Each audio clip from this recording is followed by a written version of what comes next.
Bem-vindo à nossa conversa de hoje. Temos em mãos uma passagem que, começa com um ato de compaixão e, em instantes, se transforma num verdadeiro tribunal. Em João, capítulo 9, um homem que nasceu cego tem a vida transformada por Jesus. Mas em vez de celebração, o que se segue é um interrogatório tenso, um confronto, entre experiência pessoal, autoridade religiosa e medo. Exatamente. A narrativa nos joga direto para dentro de uma sala onde um milagre é colocado sob suspeita. As fontes que a gente analisou nos convidam a ir além do evento em si, sabe? E a explorar as reações que ele provoca. Por que um ato de cura gerou tanta controvérsia? O que as respostas do homem, dos pais dele, dos fariseus, o que tudo isso nos revela sobre a natureza da fé, do preconceito e até da coragem. Nossa análise hoje vai buscar desvendar, assim, as complexas camadas de tensão nessa história. Para a gente entender a intensidade desse confronto, precisamos começar pelo epicentro da discórdia. Jesus curou o homem no sábado.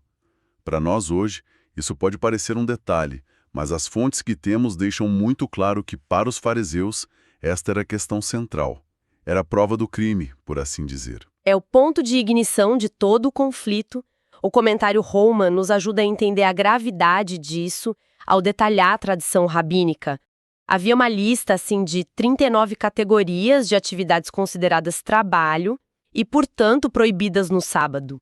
E não era só trabalho pesado, não. A lista incluía coisas como acender fogo, escrever, mais de 2 letras, ou até carregar um objeto em domínio público. E é aí que a ação de Jesus se encaixa. Ele cuspiu no chão, fez lodo com a terra, aplicou nos olhos do homem. Como que isso era visto dentro dessa estrutura legal tão detalhada? Aos olhos dos fariseus, aquilo se enquadrava perfeitamente numa das categorias proibidas. A ação de misturar a terra com a saliva era vista como análoga a amassar, como se prepara a massa para o pão, sabe? Portanto, do ponto de vista legalista deles, Jesus não estava apenas curando. Ele estava deliberadamente quebrando a lei do sábado. Para a facção mais rigorosa, isso já o desqualificava imediatamente. Não importava o resultado, o método estava errado. Certo. Isso estabelece uma tensão imediata. E essa tensão não afeta só Jesus, mas todo mundo ao redor. O que nos leva a outra grande força em jogo aqui: o medo. A gente vê isso claramente na reação dos pais do homem. O versículo 22 afirma explicitamente que eles temiam os judeus, porque eles já tinham combinado que quem confessasse Jesus como Cristo seria expulso da sinagoga. O que essa expulsão realmente significava na prática? Era uma sentença de morte social. Não era só ser proibido de ir aos cultos. As fontes nos dão uma dimensão, assim, muito clara da severidade dessa punição. Hernandes Dias Lopes, por exemplo, ele cita o estudioso William Barclay e menciona que havia diferentes níveis de excomunhão. A mais branda já impunha um isolamento de quase 2 metros de distância de qualquer pessoa. Uma espécie de quarentena social forçada? Exatamente. Mas a forma mais severa, que era a ameaça aqui, era uma exclusão completa e total. D.A. Carson a descreve como um ostracismo que atingia todas as áreas da vida, social, econômica e religiosa. A pessoa virava um pária. Ninguém negociava com ela, ninguém empregava, ninguém a visitava. Era ser apagado da vida da comunidade. Entender essa ameaça devastadora é a chave para decifrar não só a resposta cautelosa dos pais, mas também as ações dos próprios fariseus. Eles não estavam só fazendo perguntas, eles detinham e exerciam esse poder. Com esse contexto de uma lei do sábado extremamente detalhada e a ameaça de uma punição social terrível, vamos olhar para a investigação em si. Os fariseus chamam o homem, depois os pais e depois o homem de novo. Fico me perguntando sobre a intenção deles. Era uma busca honesta pela verdade? Ou havia um medo genuíno de que estivessem protegendo a lei de um impostor? O que as fontes dizem? As fontes sugerem que a investigação já começou com um viés. O objetivo principal não parecia ser descobrir a verdade, mas sim invalidar o milagre. O comentário de Warren Wiersbe é muito direto nisso, afirmando que eles procuravam ativamente por uma brecha, uma contradição que permitisse a eles descartar o evento todo. Eles estavam presos no que Hernandes Dias Lopes descreve como um dilema teológico impossível para eles. Que dilema era esse? Por um lado, um pecador, e para eles, Jesus era um pecador, por violar o sábado, não poderia realizar um sinal tão extraordinário vindo de Deus. Por outro, um homem de Deus não violaria a lei do sábado. A lógica deles não conseguia conter as duas ideias ao mesmo tempo, entende? E o que as fontes revelam aqui é uma espécie de paralisia da fé institucional. Em vez de reavaliar as próprias categorias ou a interpretação da lei diante de uma evidência poderosa, a reação instintiva foi atacar e desacreditar a evidência. Isso é fascinante. É um comportamento que a gente vê em muitas instituições, né? É mais fácil atacar um fato inconveniente do que repensar uma regra antiga. Mas o que me chama a atenção é que o texto mostra que eles não eram um bloco monolítico. O versículo 16 diz: alguns dos fariseus diziam: esse homem não é de Deus, porque não guarda o sábado. Outros diziam: como pode um homem pecador fazer tais sinais? E houve divisão entre eles. Sim, e esse ponto que D.A. Carson destaca é crucial. Havia um debate genuíno acontecendo naquela sala. Não era uma conspiração unânime. Havia uma facção que estava verdadeiramente perplexa com a evidência. Eles estavam questionando a premissa inicial. A pergunta deles, como pode um pecador fazer isso, é uma pergunta honesta. Mostra que o milagre estava cumprindo seu propósito, forçar uma reconsideração sobre quem Jesus era. Então por que a facção mais dura prevaleceu? Porque, como aponta o comentarista William Hendrickson, a lógica do grupo dominante era circular, era autoconfirmatória. Eles começavam com a premissa inabalável: Jesus é um pecador porque quebra o sábado. Ponto. A partir daí, qualquer evidência em contrário, como milagre, não poderia ser genuína ou de Deus. A conclusão já estava decidida antes mesmo da investigação começar. A evidência que tinha que se encaixar na teoria e não o contrário. Certo. E essa mentalidade nos leva direto às testemunhas, que foram colocadas no centro dessa disputa. Primeiro, os pais. A resposta deles é muito calculada. Eles confirmam dois fatos cruciais. Sabemos que este é o nosso filho e que nasceu cego. Mas quando perguntados sobre como ele foi curado, eles se esquivam. Perguntem a ele. Ele tem idade, falará por si mesmo. A resposta deles é um ato de autopreservação, mas é também um momento chave na narrativa. O comentário Beacon ressalta a importância estratégica do que eles fizeram. Ao confirmarem inequivocamente que ele era o filho deles e que havia nascido cego, eles fecharam as duas principais portas de saída que os fariseus estavam procurando. E quais seriam essas portas? A primeira era a possibilidade de que o homem fosse um impostor, que não fosse a mesma pessoa.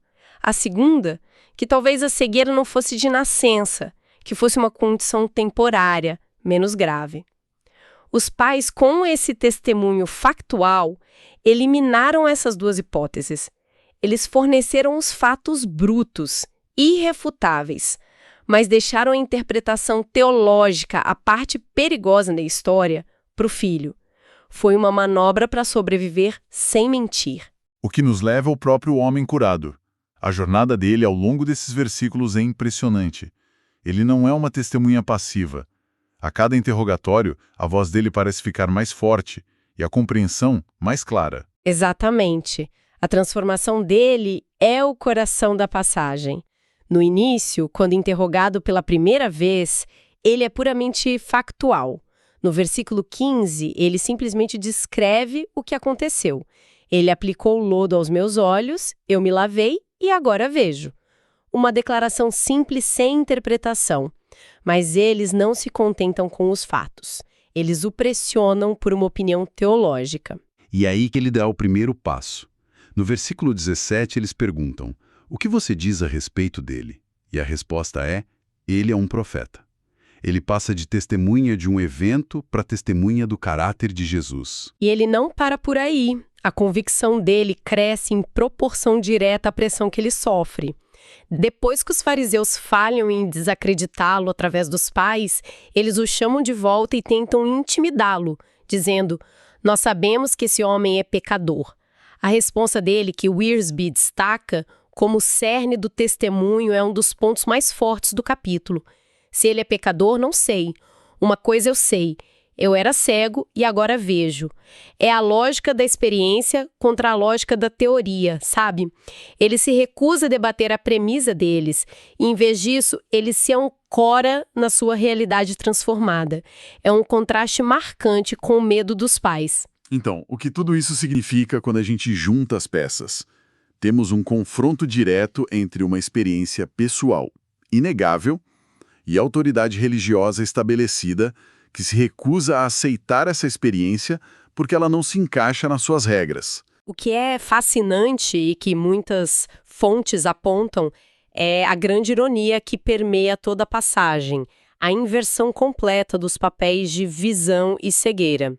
Hernandes Dias Lopes articula isso de forma muito poderosa, afirmando que os fariseus, nessa tentativa obstinada de preservar a ortodoxia e a tradição, eles mergulham cada vez mais fundo na cegueira espiritual. Eles têm olhos, mas se recusam a ver a verdade que está bem diante deles. Enquanto o homem, que era fisicamente cego desde o nascimento, começa a enxergar, e não apenas o mundo físico, né? A visão dele sobre a identidade de Jesus se torna progressivamente mais clara, mais nítida. Ele passa de o homem chamado Jesus para um profeta e, mais tarde no capítulo, para alguém digno de adoração. Precisamente. A passagem demonstra, como observa Matthew Henry em seu comentário, a maneira como o preconceito e o apego a noções preconcebidas podem cegar a mente para a evidência mais clara e convincente. As diferentes reações ao milagre servem como um estudo de caso. A hostilidade dos fariseus, o medo calculista dos pais e a coragem crescente do homem curado ilustram os diferentes caminhos que as pessoas tomam quando suas crenças, sua segurança e seu status social são confrontados por uma verdade nova e poderosa. Resumindo nossa análise de hoje, a cura do cego de nascença em João 9 revela ser muito mais do que um milagre físico. Foi o catalisador de um profundo conflito teológico, social e pessoal. Vimos como a rigidez da tradição religiosa quando ela se divorcia da compaixão, pode levar à cegueira espiritual. Analisamos também como o medo das consequências sociais, como a excomunhão, pode silenciar a verdade e levar as pessoas a darem respostas evasivas. E, por outro lado, vimos como uma experiência genuína e transformadora pode gerar uma coragem inesperada, capacitando alguém a defender sua convicção mesmo diante de grande poder e intimidação. A narrativa nos deixa com essa imagem forte e paradoxal.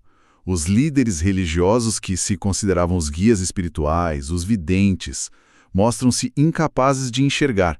Enquanto isso, um homem que viveu a vida toda na escuridão física torna-se aquele que verdadeiramente vê a identidade e a obra de Jesus, mesmo que o preço por essa visão seja sua exclusão da comunidade. E como um pensamento final para nossa reflexão, as fontes nos lembram que a consequência imediata para este homem foi a excomunhão. Ele ganhou a visão, mas perdeu seu lugar na sociedade. Isso nos leva a ponderar sobre uma questão profunda, que ecoa através dos séculos. O que significa quando a aceitação de uma verdade que transforma a vida leva à rejeição pela própria comunidade? A passagem nos convida a considerar o verdadeiro custo do testemunho e a natureza da verdadeira visão.